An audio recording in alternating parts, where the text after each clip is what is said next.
শুশুনি শাক খেতে কার কার ভালো লাগে? আমার তো খুব ভালো লাগে। দিদারদের জমিতে অনেক শুশুনি শাক হয়েছিল।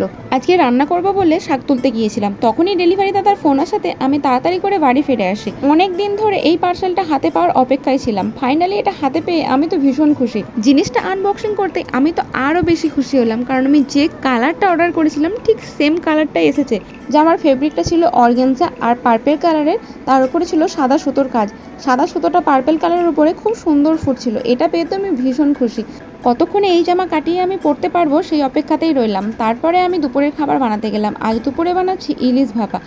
এই রান্নাটা দেখতে চাইলে তোমরা আমার স্বাদেগন্ধি চ্যানেলটা একবার ঘুরে আসতে পারো। যদি ওই চ্যানেলের রেসিপিগুলো তোমাদের ভালো লাগে তাহলে অবশ্যই চ্যানেলটিকে সাবস্ক্রাইব করে আমার পাশে থেকো। আর এই চ্যানেলে যেমনভাবে ভালোবাসা দিচ্ছ ওই চ্যানেলেও ঠিক সেভাবে ভালোবাসা দিও। হাতের মেহেন্দিটা আমি নিজে করেছি দুপুরবেলা খাওয়া সেরে, আর আজকে বিকেলবেলা মেহেন্দির বুকিং ছিল, তো সেখানেই আমি এখন চলে এসেছি মেহেন্দি পরাতে। আর আজকের মেহেন্দি কাজটা কেমন হয়েছে